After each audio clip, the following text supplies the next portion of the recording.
Om Namo Bhagavate Vasudevaya. Om Namo Bhagavate Vasudevaya. Om, I bow to the Lord Vasudeva. Hello, friends. I'm going to read it's from chapter 2 of the Bhagavad Gita, but this is the 25th stanza or sloka.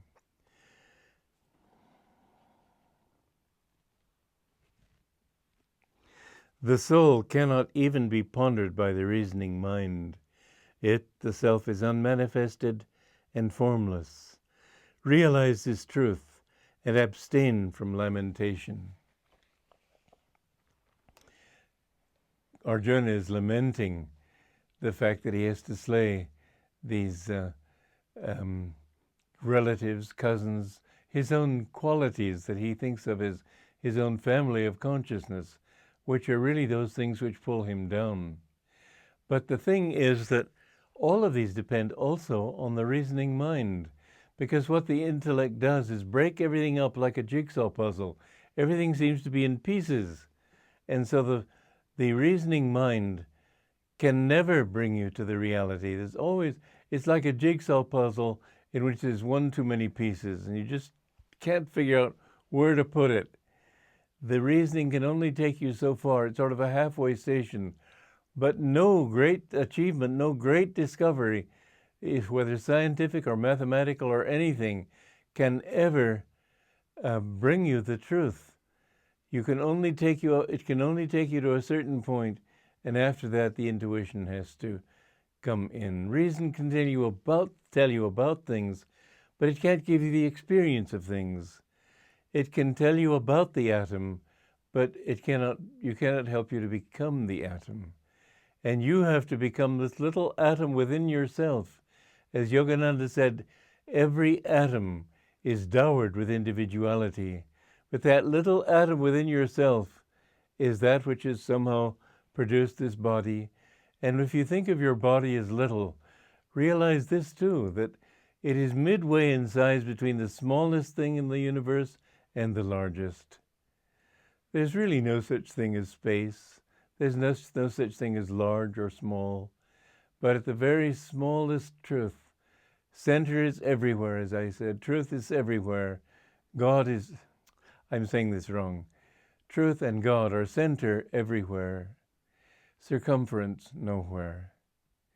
And so this idea of having a body, of having a mind, all this is produced by the reasoning mind. Be suspicious of the mind. I know when I was a child, I used to play games with myself and with others. I would use reasoning, and I had a fairly good mind. I could reason very cleverly, but I enjoyed reasoning absurdly.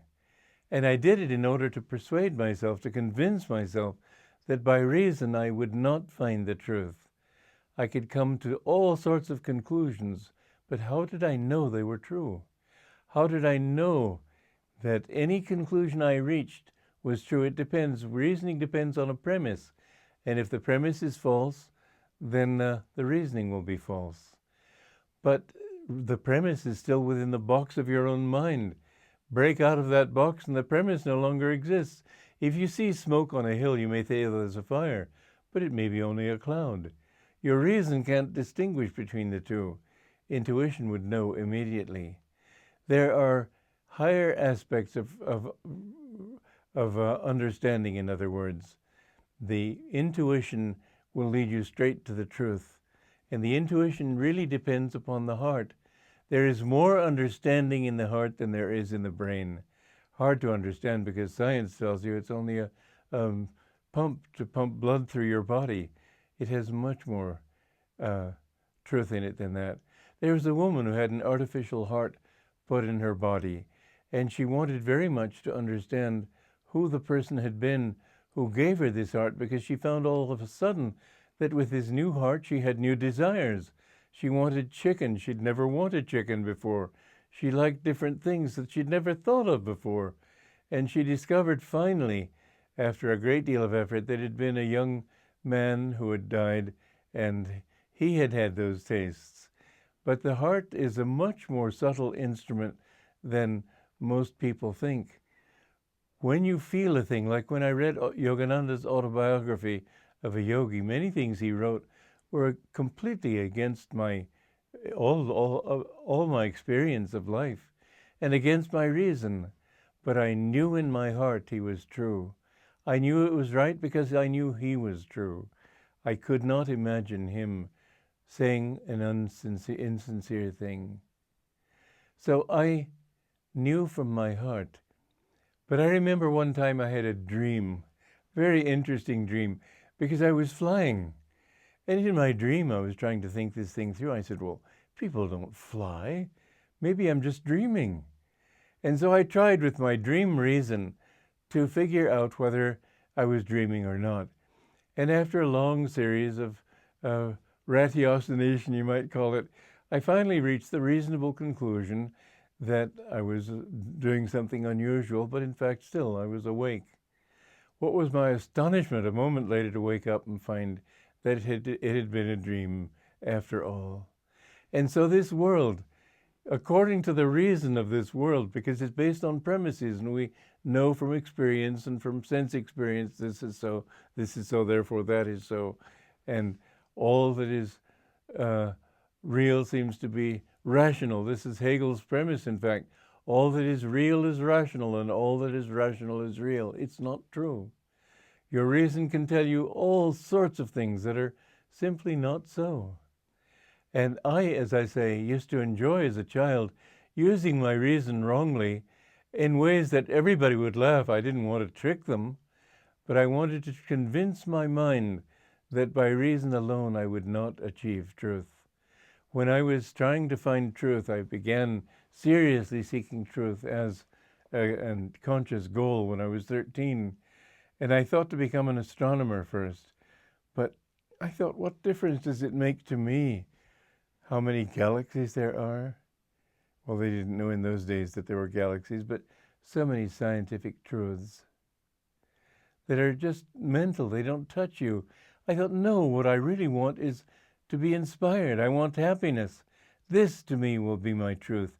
And so I decided that my truth would be based on this simple premise. Will it lead me toward greater happiness, or will it lead me away from that happiness? Will it give me greater suffering? And that is the guideline that I have proposed in all my writings. That which will give you more bliss will be right for you, and that which will take bliss away from you will be wrong. And people will get all excited thinking that if you're being very selfish in this, well, enlightened selfishness embraces the happiness of everybody. So it's not selfishness in an egoic way, but to be selfish in a spiritual way means to understand that unless I can have happiness, what have I got to give other people? Unless I have love, how can I give love to other people? I must have first that which I am seeking to help others to have. And so the final morality and the final and highest reason is to understand that we come from joy, we live for joy, and in that sacred joy, we will melt again someday. Joy to you.